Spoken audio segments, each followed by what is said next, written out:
سازش اور باقاعدہ منصوبہ کے تحت اس مسئلہ کو کھڑا کیا گیا اور پھر اس کو نہ ختم ہونے اور اس کو ہمیشہ کے لیے زندہ رکھنے کی تدابیر کی گئی، تاکہ نہ صرف یہود کی سرپرستی کی جائے بلکہ امت مسلمہ کو اس مسئلہ میں الجھا کر رکھا جائے۔ حالانکہ ماضی قریب میں ایسے اور بھی مسائل پیدا ہوئے، مختلف قوموں کی آزادی کا مسئلہ درپیش آیا تو بین الاقوامی صہیونی سازشوں نے جب چاہا لمحہ بھر میں ملکوں کا جغرافیہ تبدیل کر کے رکھ دیا۔ من پسند قوتوں کی رضا کے لیے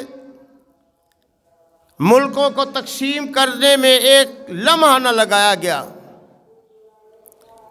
مگر جہاں مسلمانوں کا مسئلہ ہے،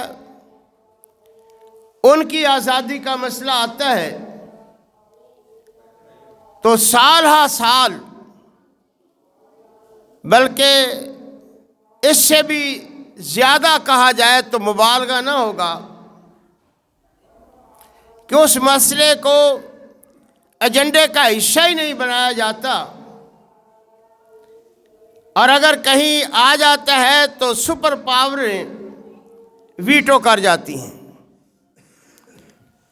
مسئلہ کشمیر ہو یا آزادی فلسطین کا مسئلہ ہو، یہ چونکہ امت مسلمہ کے مسئلے ہیں اور انسانیت کے جعلی علمبردار، انسانیت کے حقوق کی علمبرداری کا دعویٰ کرنے والی یہ ریاستیں اور طاقتیں دراصل ایک مخصوص صہیونی ایجنڈا کے تحت خون مسلم کی ارزانی کا کھیل کھیل رہی ہیں۔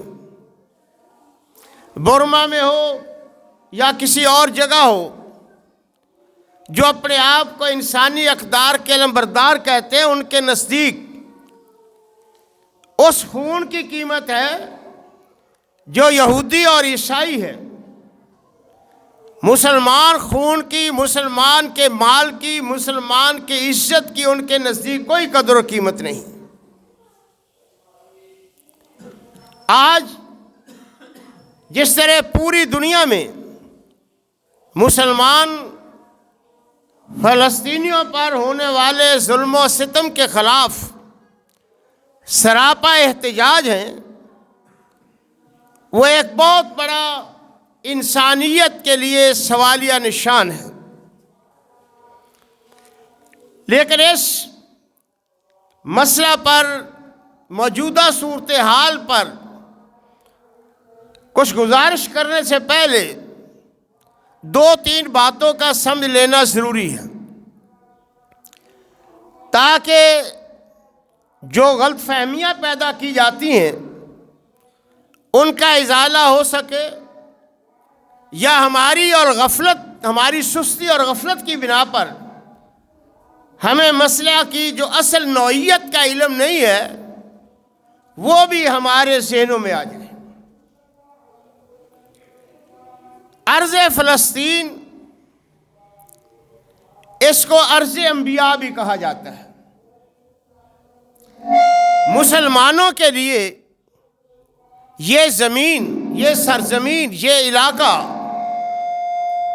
یہ کئی وجہ سے بڑا قابل احترام، بڑا دینی اور سیاسی اور جغرافیائی اہمیت کا حامل ہے۔ ارض فلسطین اور مسجد اقصی، اس کے ساتھ مسلمانوں کا تعلق صرف اس حیثیت سے نہیں ہے کہ مسلمان اسلام لانے کے بعد اس سے متعلق ہوئے ہیں، بلکہ ہمارا تعلق اس اعتبار سے بھی ہے کہ یہ بنیادی طور پر مسجد ہے، مسجد اقصی ہے، مسجد اقصی کی سرزمین ہے، اور مسجد اقصی کے متعلق تاریخی طور پر جو مختلف روایات بیان کی جاتی ہیں، بعض نے تو کہا کہ حضرت آدم علیہ السلام نے اس کو تعمیر کیا تھا، بیت اللہ کے بعد اس کی تعمیر ہوئی ہے۔ بعض نے یہ بھی کہا ہے کہ حضرت ابراہیم علیہ السلام نے جہاں بیت اللہ کی تجدید کی، تعمیر ثانی کی، یعنی اسی بنیادوں کو کھڑا کیا، وہاں بیت المقدس کی بنیادوں کی دوبارہ استوار کیا ہے۔ پھر اس کے بعد واضح طور پر یہ تو آتا ہی ہے کہ حضرت داؤد اور حضرت سلیمان علیہ السلام نے اس کو تعمیر کیا، تو وہی ایک قسم کی تجدید تھی۔ پھر حضرات انبیاء جتنے بھی بنی اسرائیل کے آئے، وہ بیت المقدس ہی کے ساتھ متعلق رہے۔ تو اب اگر سوچا جائے تو فیصلہ یہ کر لینا چاہیے کہ حضرات انبیاء علیہ السلام کا اگر یہ قبلہ رہا اور یہ اس کی تعمیر کی تاریخ ہے کہ اس کے بعد حضرت موسیٰ، حضرت عیسیٰ علیہ السلام بھی آئے، تو انبیاء علیہ السلام کے وارث کون ہیں؟ دین اللہ کا ایک ہی ہے، تمام انبیاء علیہ السلام سے لے کر شریعت بنیادی طور پر ایک ہی رہی ہے، اور بنی اسرائیل حضرت ابراہیم علیہ السلام کی اولاد سے ہے، اور اپنے آپ کو حضرت ابراہیم علیہ السلام کے وارث کہلاتے ہیں۔ مگر اللہ وحدہ لا شریک نے فیصلہ کن الفاظ میں کہا ہے کہ ان اول الناس بابراہیم الذین اتبعوہ وہذا النبی، کہ حضرت ابراہیم علیہ السلام کا اصل حقدار ان کے پیروکار ہیں جو اب تک رہے، وَهَذَا النَّبِيُّ وَالَّذِينَ آمَنُوا، اور یہ پیغمبر جناب محمد رسول اللہ صلی اللہ علیہ وسلم ان کے سب سے زیادہ حقدار ہے۔ گویا کہ اب یہ وراثت انبیاء، ارض الانبیاء سمیت جتنی بھی چیزیں ہیں، دین کے اعتبار سے ہیں، سیاست کے اعتبار سے ہیں، اسلامی شاعر کے اعتبار سے ہے، یہ سب کچھ کا حق ولایت اور حق یعنی حق خدمت اور استحقاق ولایت وہ جناب محمد رسول اللہ صلی اللہ علیہ وسلم کو حاصل ہے۔ ملت ابراہیمی کے اصل وارث حضور علیہ السلام اور ان کی امت محمدیہ ہے۔ یہی وجہ ہے کہ اللہ وحدہ لا شریک نے معراج کی رات، سفر معراج میں نبی علیہ السلام کا پہلا پڑاؤ کہاں کیا؟ بیت المقدس میں کیا، مسجد اقصی میں گئے۔ یہ پہلا زمینی سفر کا پڑاؤ تھا، جس سے یہ اشارہ کرنا مقصد تھا کہ ہمارے محبوب پیغمبر علیہ السلام، اگرچہ ہم نے آپ کو مبعوث بیت اللہ مکہ معظمہ میں کیا ہے، مگر آپ کی نبوت اور رسالت وہاں تک محدود نہیں ہے۔ آپ بیت اللہ کے بعد مسجد اقصی کے بھی امام آپ ہی ہیں، آپ ہی اس کے متولی ہیں، اس لیے یہ سفر کروایا گیا۔ پھر جب واپسی ہوئی، یا پہلے یہ ہوا جس موقع پر بھی ہوا اختلاف روایات کے تناظر میں،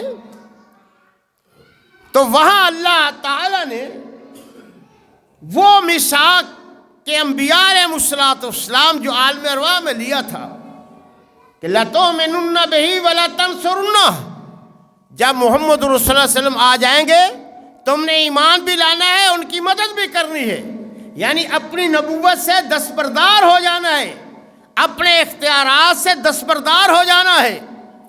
اس کا عملی مظاہرہ وہاں پہ کروایا کہ 1,24,000 انبیاء علیہ السلام کی امامت اسی مسجد اقصی میں جناب محمد رسول اللہ صلی اللہ علیہ وسلم نے کری۔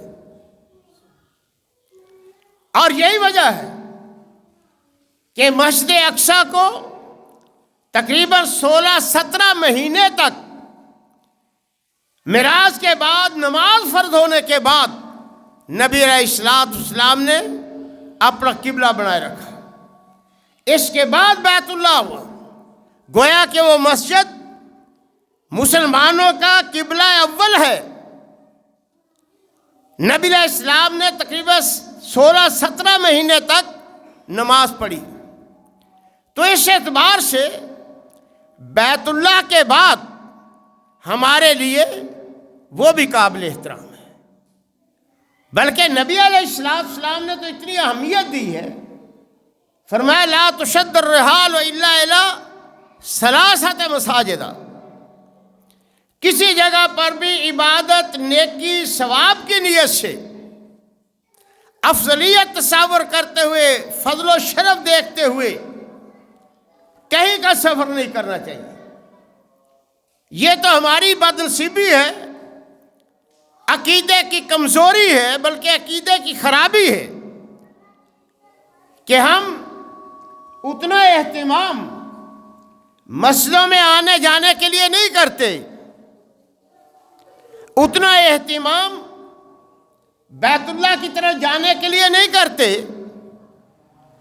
مسجد نبوی کے سفر میں اتنا اہتمام نہیں کرتے جتنا میلے ٹھیلوں پر کرتے ہیں، عرس پر جانے کے لیے، درباروں پر جانے کے لیے، یا جشنوں میں جانے کے لیے، یا دنیاوی پروگراموں کے لیے جانے کے لیے یہ کرتے ہیں۔ اور اب تو حد یہ ہو گئی ہے کہ یہ تو عقیدہ ہے ہی ہے ان کا کہ جناب فلاں مزار پر جائیں، فلاں نیکی ملتی ہے، ثواب کی نیت سے جاتے ہیں نا۔ اب تو سیاسی مفتی بھی پیدا ہو گئے ہیں جو کہتے ہیں کہ فلاں لیڈر کے جلسے میں جانا بھی ثواب ہے، جنت کی ٹکٹیں تقسیم کی جاتی ہیں۔ لا حول ولا قوت الا باللہ۔ عقیدت کسی سے پیار کی کوئی حد ہوتی ہے؟ اللہ کی حدود کو پھلانگنا، شریعت کا مذاق اڑانا، یہ بدترین نوعیت کا ایک قسم کا ایک کفر ہے، یہ الہاد ہے۔ جنت کی ٹکٹیں تقسیم کرنا صرف اللہ کا کام ہے، یا اللہ کے کہنے پر جسے محمد رسول اللہ صلی اللہ علیہ وسلم اللہ کا نبی دیتے۔ تو بہرحال یہ ایک الگ بات ہے۔ مسئلہ یہ ہے کہ کسی جگہ پر بھی اجر و ثواب کی نیت سے نہیں جانا چاہیے، لیکن ہم کہتے ہیں چلو بھائی ہم آپ کا کرایہ بھی دیں گے، کھانے کا بندوبست بھی کریں گے، چلو۔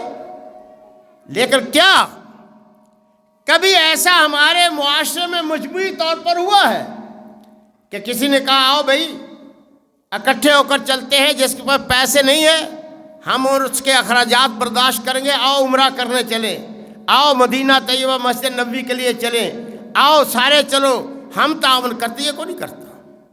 کسی کو کیا کروانا ہے جو ہزارہ نہیں لاکھوں روپے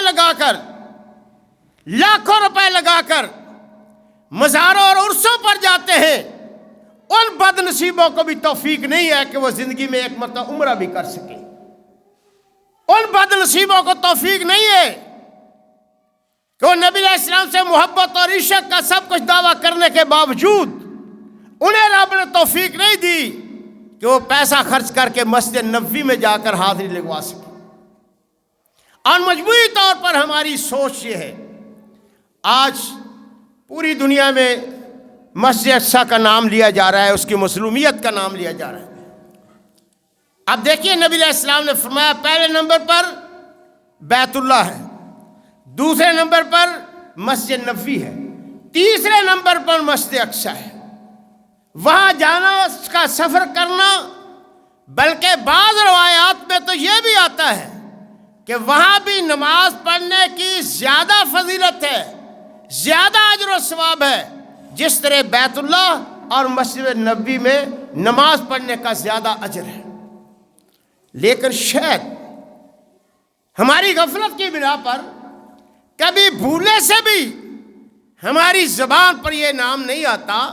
ہم کہتے یار جب مکہ مدینہ کا نام آیا تو ہم کہتے دعا کرو اللہ سب کو وہاں جانے کی توفیق دے، لیکن کبھی سوچیے کبھی ہماری زبان سے بھولے سے بھی آیا ہے بھئی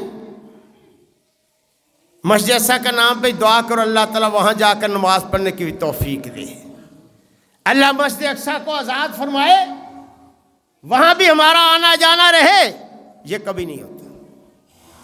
اس لیے کہ ہمیں مسئلے کا پتہ نہیں ہے، ہمیں مسجد اقصی کی برکت کا پتہ نہیں ہے۔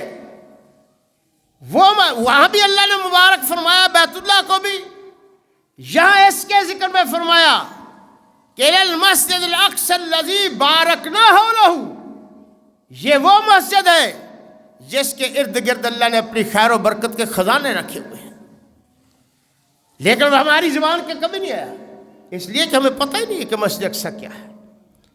یعنی ہمارا مسجد اقصی کے ساتھ تعلق محض کوئی سطحی یا جذباتی قسم کا نہیں ہے، ہمارا نظریاتی تعلق ہے، ہمارے دین اور اسلام کے نقطہ نظر سے تعلق ہے مسجد اقصی کے ساتھ۔ امت مسلمہ ہی اس کی ہر اعتبار سے وارث ہے،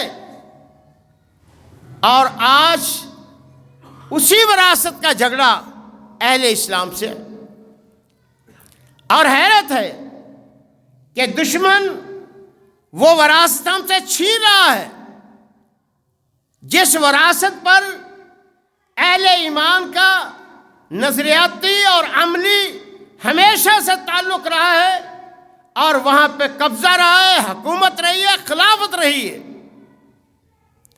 بنی اسرائیل بالخصوص جنہیں یہودی کہا جاتا ہے، ان سامراجی یا صہیونی طاقتوں کا وہاں تو تسلط صرف زیادہ سے زیادہ تاریخ میں 100 سال تک ملتا ہے، کہ حضرت سلیمان علیہ السلام کے بعد تقریباً 415 سال بعد بخت نصر نے جب وہاں پہ حملہ کیا اور پورے فلسطین کو تہس نہس کر دیا، مسجد اقصی کو بھی یعنی نقصان پہنچایا، اس کے بعد سن 65 ہجری میں حضرت سیدنا عمر فاروق رضی اللہ تعالیٰ عنہ کی خلافت میں فلسطین کو دوبارہ آباد کیا گیا، دوبارہ مسلمانوں نے فتح کیا، اور پھر حضرت عمر رضی اللہ تعالیٰ عنہ نے مسجد اقصی کی تعمیر ثانی کی۔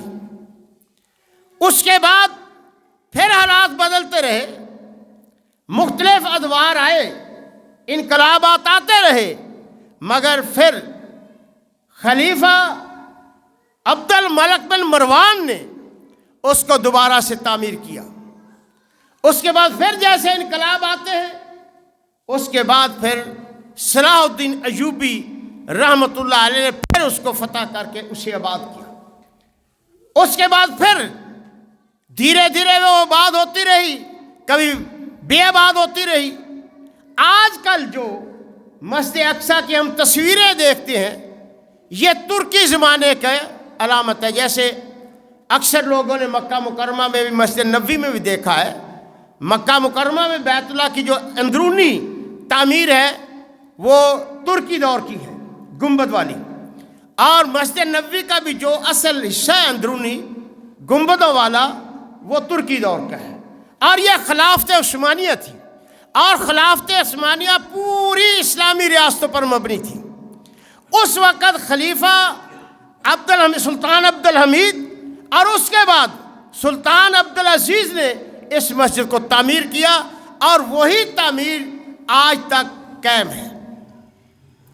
یعنی یہ ایک تاریخی تسلسل ہے کہ مسلمان اس کو آباد کرتے رہے، یہودی آئے تو انہوں نے آ کر جب قبضہ کیا، کیونکہ وہاں یہ غلط فہمی پھیلائی جاتی ہے جی وہ یہودیوں کا ہے، ارض الانبیاء ہے، یہودی وارث تھے، نہیں، بنی اسرائیل کا معنی یہ ہے کہ حضرت یعقوب علیہ السلام کی اولاد، حضرت اسحاق سے آگے حضرت یعقوب علیہ السلام کی اولاد جو چلی۔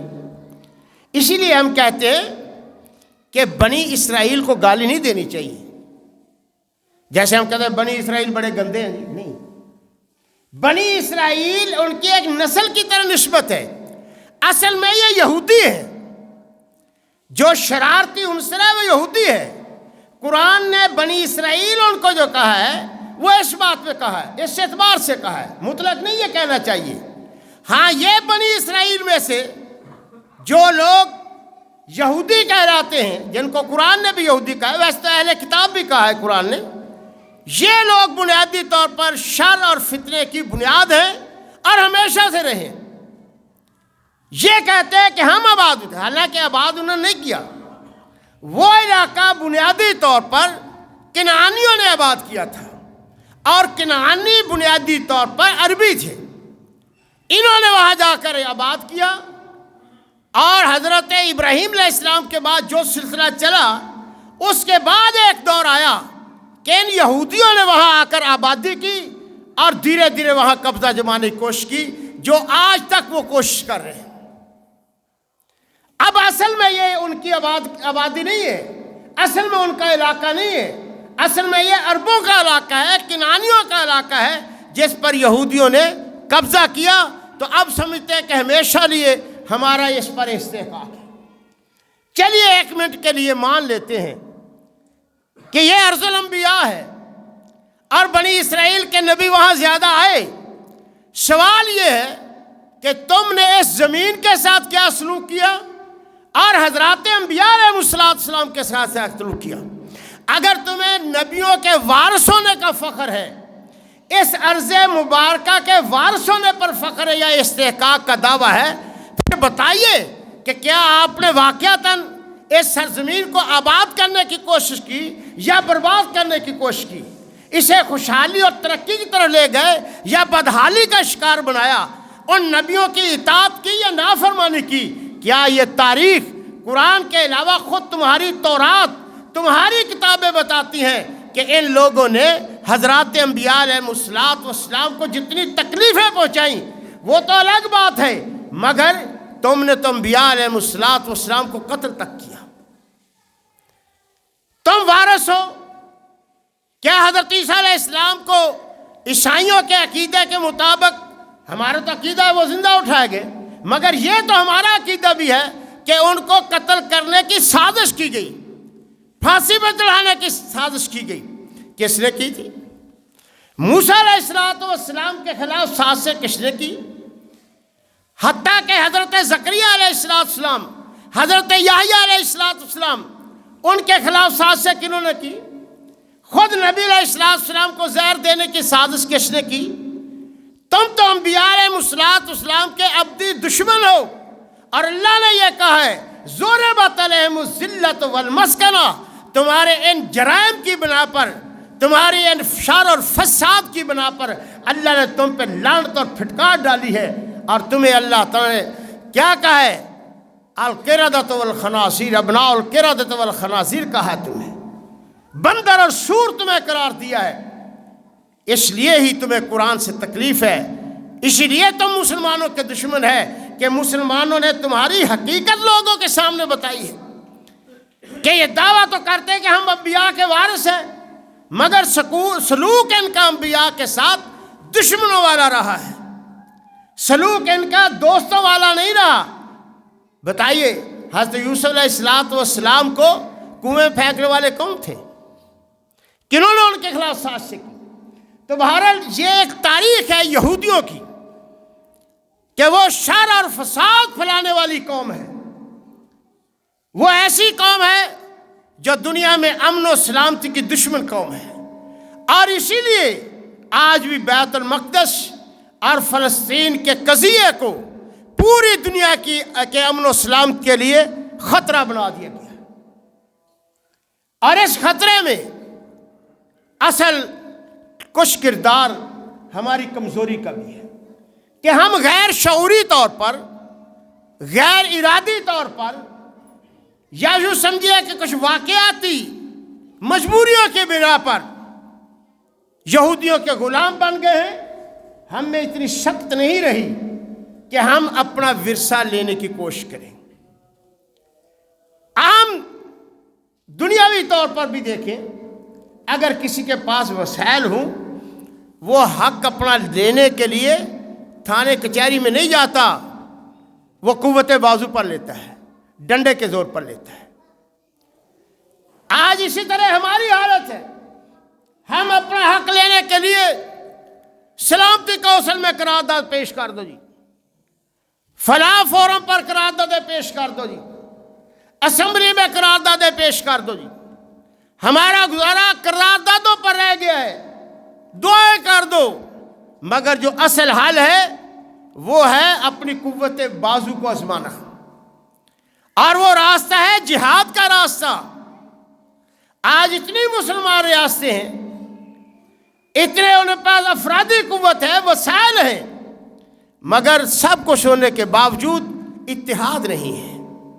ہماری اپنی ترجیحات ہیں، اپنے اپنے مفادات ہیں، اپنے اپنی ضرورتوں کے تحت ہم پھنسے ہوئے ہیں۔ آپس میں وہ کیفیت نہیں کہ المسلمون کجسد واحد، ایک جسم کی مانند ہو جائے مسلمان، یہ کیفیت ہم نے نہیں ہے۔ اسی لیے یہودی ایک چھوٹی سی ریاست ہے، دیکھنے کو کوئی اس کا جغرافیہ نہیں ہے، مگر الکفر ملت واحدہ، پورا کفر ان کی پشت پر کھڑا ہے، پوری صہیونی طاقتیں ان کی پشت پر کھڑی ہیں، اور مسلمان فلسطینیوں کی پشت پر کوئی بھی نہیں کھڑا۔ یہ ہے ہماری اصل کمزوری، جس سے پتہ چلتا ہے کہ مسلمانوں کی کمزوری نے اصل میں بیت المقدس پر یہودیوں کا قبضہ کروا رکھا ہے۔ فلسطینیوں کا اگر خون ناحق بہہ رہا ہے تو اس میں ایک حد تک ہم بھی مجرم ہیں، برابر کے شریک ہیں کہ ہم اپنا کردار نہیں ادا کر سکتے، بلکہ ہم ایک غیر شعوری بیانیہ اپنائے ہوئے ہیں کہ جناب وہاں انہوں نے جب ہمت نہیں تھی تو پھر کیوں کیا، زمینی حقائق یہ نہیں تھے۔ دیکھیے، اگر ایمان کی سلامتی ہو، ہمیں اس پہلو پر ضرور سوچنا چاہیے کہ زمینی حقائق یہ اسلام کی تعلیم نہیں ہے کہ اپنے آپ کو زمینی حقائق میں بدل لو۔ اسلام کی تعلیم یہ ہے کہ زمینی حقائق کو اپنے رنگ میں بدلو۔ اسلام کے غلبے کا فارمولہ اور کلیہ یہ نہیں ہے کہ گراؤنڈ ریالٹی دیکھ لو، زمینی حقائق دیکھ لو، پھر قدم بڑھاؤ۔ اگر زمینی حقائق دیکھنے ہوتے، یہی فارمولہ ہوتا تو نبی علیہ السلام جنگ بدر نہ کرتے۔ ادھر 313 ہے، ادھر ہزاروں کی تعداد میں ہے۔ اگر یہی فارمولہ ہوتا، جنگ احد نہ ہوتی۔ اگر یہی فارمولہ ہوتا تو جنگ احزاب نہ لڑی جاتی۔ مگر اسلام کیا ہے؟ الاسلام یعلو ولا یولا، اسلام بلندی کی طرف جاتا ہے، نیچے کی طرف نہیں جاتا، زیریں کی طرف نہیں جاتا، یہ پستی کی طرف نہیں جاتا۔ جب گھر بیٹھے ہم دشمن کو طاقتور سمجھ لیں، جب کوئی پہلوان اکھاڑے میں اترنے سے پہلے ہی دوسرے پہلوان کو اپنے سے طاقتور سمجھ لے، وہ کبھی نہیں جیت سکتا۔ جو ٹیم گھر بیٹھی دل شکستہ ہو جائے، ذہنی طور پر شکست کھا دے، وہ میدان میں کبھی جیت نہیں سکتی۔ آج مسلمان یہی کچھ کر رہے ہیں۔ یہ نہیں سوچنا یہ ہے کہ ہمارا حق ہے۔ ہماری سوچ یہ ہے کہ ہم اپنا حق لیں گے، اگر لے لے تو ہم فاتح ہیں، اگر نہ لے سکے ہم غازی یا شہید ہیں۔ ہماری منزل یہ ہونی چاہیے۔ لیکن اس کا اصل فائدہ یہ بھی ہے، اگرچہ فلسطینی ابھی جنگ لڑ رہے ہیں، اللہ ان کو کامیابی دے، لیکن کبھی آپ نے خیال کیا ہے کہ فلسطینیوں نے ہمارے سر فخر سے اونچے کر دیے ہیں کہ جس اسرائیل کو گمنڈ تھا کہ مجھے کوئی چیلنج نہیں کر سکتا، مجھ پہ حملہ نہیں کر سکتا، فلسطینیوں نے ان کا گمنڈ خاک میں ملا دیا ہے۔ آج ساری کفر بھی سوچنے پر مجبور ہے کہ ہمارا اتنا اسلحہ، اتنی فوجیں، اتنا کٹ، اتنا لو لشکر، یہ چند ہزار فلسطینی ہمارے سامنے آ کر کھڑے ہو گئے ہیں۔ اس کا مطلب ہے کہ ہماری سپر طاقت کو للکارنے والی کوئی طاقت موجود ہے، اور اسی للکارنے کی وجہ سے ایک بہت بڑی سازش ناکام ہوئی ہے۔ بین الاقوامی ایک ایجنڈا ہے جو دھیرے دھیرے آگے بڑھ رہا تھا، اور ایک اینڈ پر یہ پہنچ چکی تھی بات، ایک خطہ بن چکا تھا، ایک پروگرام بن چکا تھا کہ اسرائیل کو تسلیم کرنا ہے، اور بہت ساری مسلم ریاستیں جو فلسطینیوں کے حقوق سے غدار ریاستیں ہیں، انہوں نے یقین دلا دیا تھا کہ ہم تسلیم کرتے اسرائیل کو۔